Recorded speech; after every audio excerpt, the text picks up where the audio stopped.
불안한 마음 갖고 오늘장 맞이했는데 그래도 이 정도면 뭐 양호한 거 아닌가라는 생각을 아직까지는 좀 하게 되는 것 같아요. 뭐 장 시작보다는 낙폭을 좀 많이 줄여놓은 양지수이니까요. 하지만 불안감이 없어진 것은 아닙니다.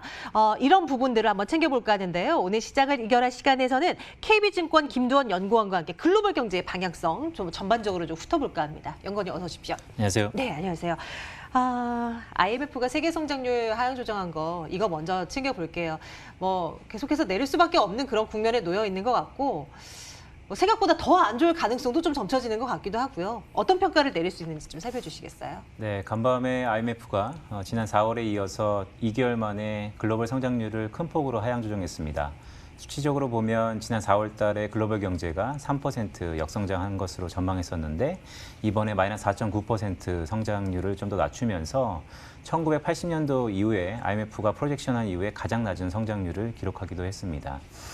시장에서는 두 가지 의견이 있는 것 같아요. 첫 번째로는 이미 주요 기관들, 그러니까 IMF, OECD, 월드뱅크까지 수많은 주요 기관들에서 글로벌 경제 성장률을 낮추고 있는 큰 트렌드의 연장선상이다라고 생각을 할 수 있는 반면 또 한편으로는 세부 항목들을 쭉 보면 지난 6월 달 초부터 주요 국가들이 락다운을 해제하면서 단계적 경제활동 재개에 들어갔습니다. 이런 부분들이 반영이 안 됐기 때문에 물론 불안한 건 맞지만 이후에 혹시나 성장률을 다시 한번 상향 조정할 수 있을 기대는 없을까라는 또 한편으로의 기대감도 동반 상종돼 있어서 상당 부분 IMF는 성장률을 낮췄지만 이후의 흐름에 대해서는 저 개인적으로는 회복에 좀 더 가닥을 잡고 글로벌 경제를 바라봐야 되는 거 아닌가 이렇게 보고 있습니다. 그래요. 그렇게 됐으면 정말 좋겠어요. 사실 뭐 오늘은 각종 우려감 속에서 뭐 이 분위기가 좀 싸늘해져 있지만 며칠 전에 미국의 그 제조업 지표라든지 각종 경제 지표들 보면 그래도 예상보다는 괜찮았다라는 평가를 받으면서 또 시장에 또 화답을 하기도 했었잖아요. 이런 부분들도 사실 이제 다달이 나오는 지표들은 왔다 오락가락 하겠지만 좀 긍정적으로 평가를 할 수는 있는 것인지에 대한 평가는 어떻게 하십니까?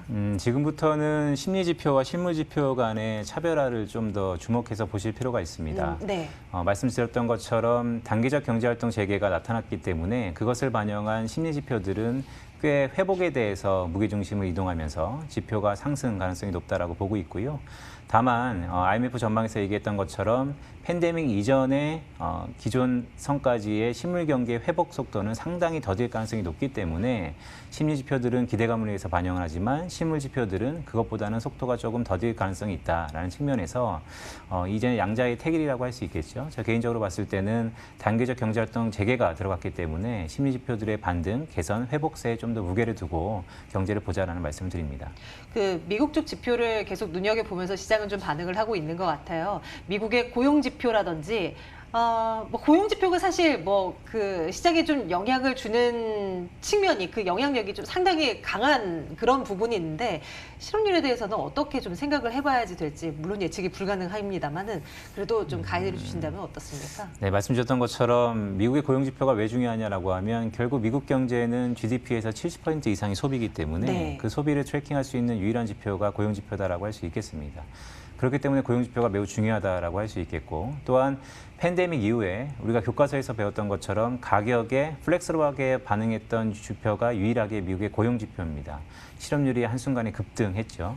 지금 5월달 실업률이 13.3%입니다. 유례 없이 가장 고용시장이 악화되어 있는 상태이지만 저희 KB증권의 전망이라든지 아니면 미 연준의 전망을 보면 6개월 뒤인 올해 연말에는 이보다는 조금 실업률이 낮을 가능성이 있다라는 전망이 펼쳐지고 있습니다. 즉 회복 속도는 더딜지언정 수준 자체는 내려갈 수 있다라는 기대감을 일부 양상할 수 있고요. 또 반면 숫자 자체가 연말에 가서도 미국의 실업률이 9.3% 내외, 저희는 한 10% 내외로 보는데 네네. 여전히 높은 숫자라는 것이죠. 그렇다면 모두에 말씀드렸던 것처럼 앞으로 하반기에는 심리지표와 실물지표의 괴리, 그 차이는 여전히 있을 것이다. 다만 회복에 좀 더 무게를 갖고 있는 심리지표들의 개선, 거의 이면에는 고용지표의 완만한 회복, 이 부분도 제가 주목해서 바라볼 필요가 있다는 말씀드립니다. 정말 이 모든 것이 정상 범주를 찾으려면 일단 뭐 코로나19에 대한 어떤 치료법이나 이런 것들이 빨리 나와줘서 경제 활동이 빨리 진행된다면 어서 빨리 이뤄낼 수가 있겠죠. 그리고 또 하나 그것이 안 된다면 각국에서 펼치고 있는 재정, 통화 정책들이 힘을 더 가해서 시장을 좀 끌어올려주는 이런 것들 또한 생겨볼 수 있을 겁니다. 후자 쪽을 생각을 해볼게요, 연구원님. 이제 미국의 그 추가 부양책에 대한 어떤 우려감도 좀 많아지는 것 같고요. 무엇보다도 이제 7월 말인가요? 이게 뭐 이제 부양책 그것이 끝난다면서요. 이렇게 되면 혹시나 충격이 그때 또 다가오는 거는 아닐까 하는 우려감도 요즘 나오는 것 같아요. 이거 어떻게 봐야 되는 거예요? 말씀 주셨던 것처럼 7월 30일이 꽤 분수령이라고 보고 있습니다. 예. 이유는 트럼프 행정부가 팬데믹 이후에 미국의 고용시장이 큰 폭으로 둔화되다 보니까 당장 소비에 대한 절벽 가능성이 높아지는 상황에서 특별수당이라 그래서 주당 600불 정도의 추가적인 재정 지원이 들어갔던 게 오는 10월 31일로 종료 예정입니다. 물론 최근 공화당이라든지 아니 민주당 측에서는 이게 7월 31일 예정대로 종료된다면 미국 소비의 크나큰 절벽 가능성이 높기 때문에 연장 가능성도 많은 부분들에서 있어서 논의가 되고는 있지만 일단 아직까지 발표가 공식적으로 없기 때문에 시장은 7월 31일 날 이 특별 부양책이 종료된다면 미국의 지금 빠르게 반등했던 이 심리 지표들이라든지 아니면 소매 판매 이런 지표들이 혹시 급락하지 않은가라는 우려감도 있는 상황입니다. 하지만 개인적으로 봤을 때는 연장 가능성이 좀 높다라고 보고 있습니다. 그렇죠. 지금 상황이 모두 이제 힘들어하고 이런 것을 다 알고 있는 그런 상황이기 때문에 좀 잘 좀 풀려 나갔으면 좋겠습니다. 그나저나 이 코로나19에 대한 이 우려감이 참 커지고 있는 것 같아요. 좀처럼 줄어들지는 않는 것 같아요. 미국 쪽에서의 신규 확진자 수도 빠르게 늘어나고 있다는 뉴스 계속 전해지죠. 러시아도 뭐 베이징도 마찬가지입니다. 이런 부분들은 좀 어떻게 봐야 될까요? 백신이라는 게 나오지 않은 상황에서 경제적으로 단계적 경제활동 재개가 나타났기 때문에 그러니까 이뤄졌기 때문에 다시 한번 신규 코로나 확진자 수가 늘어나는 것은 어떻게 보면 통과의례라고 할 수 있겠습니다. 따라서 저희는 2차 대유행 가능성을 염두하면서 전략을 짤 필요성이 있다라는 말씀을 우선 드리고요. 다만 이제부터 판단이 중요한데 지난 3월 말과 같은 경제적 충격, 더 나아가서 그때 금융시장의 혼란이 재현될 가능성은 극히 적다라는 말씀을 드립니다. 이유는 이런데요. 첫 번째로는 미국 사회에서 특히 미국과 유럽 사회에서 마스크 착용에 대한 거부감이 상당 부분 경감됐고요. 마스크만 착용한다 그러면 전염병에 대해서는 상당 부분 제한적이기 때문에 이 부분들이 지난 3월 말과 같은 급락은 없을 것이다, 충격은 없을 것이다 라는 이유 중에 하나고 두 번째는 저희가 V자 반등을 봤기 때문에 일부 학습 효과가 있을 수 있고요.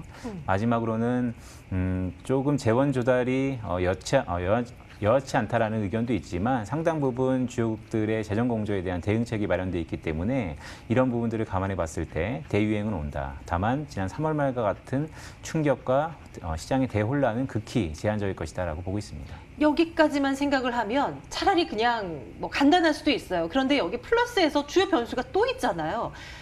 정치적인 이슈요. 미국과 중국 간의 이 무역을 둔 이 분쟁 자체가 끊이질 않고 있는 그런 상황이에요. 코로나19 사태가 이렇게 심각해지고 있는 이런 상황에서도 이 이슈가 불거지면 또 시장은 출렁이기도 하고 며칠 전에 우리 뭐 장중한 때 또 한번 깜짝 놀라기도 했었잖아요.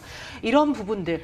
글로벌 경제에 알고 있는 악재이긴 하지만 또 한 번의 충격을 가할 가능성이 있는 겁니까? 미중은 좀 롱런한 스토리이기 때문에 지난 2018년부터 곱씹어서 저희가 생각할 필요가 있습니다. 지난 2018년도 미중이 패권 경쟁으로 처음에 갈등을 시작했죠. 상당 부분 글로벌 경기의 상방 요인을 제한할 수 있는 요인이었습니다. 다만 시간이 흘렀습니다.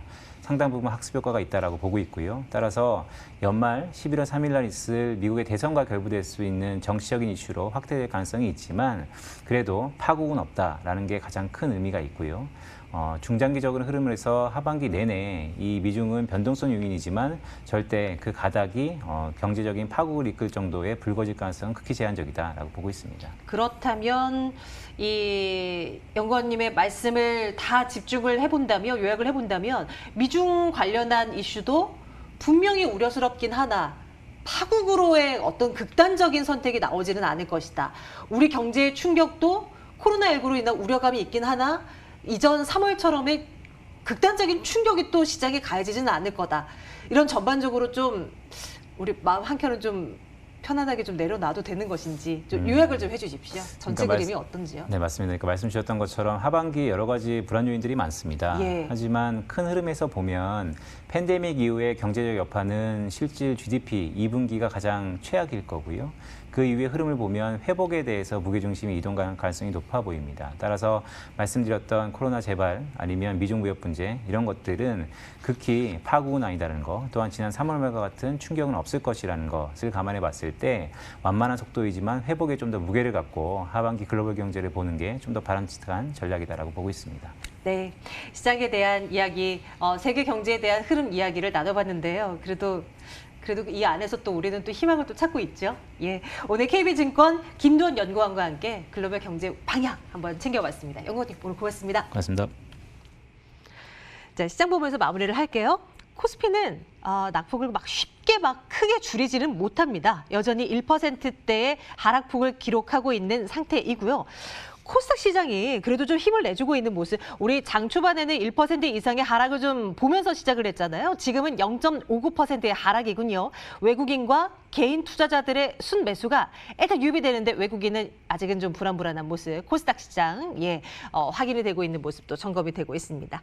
자, 출발 마케도는 여기서 물러나고요. 이어지는 프로그램을 통해서도 낙폭이 얼마나 줄어드는지 요거 한번 확인하셔야죠. 시장 공감 10이 이어집니다. 저희는 내일 같은 시간에 돌아올게요. 고맙습니다.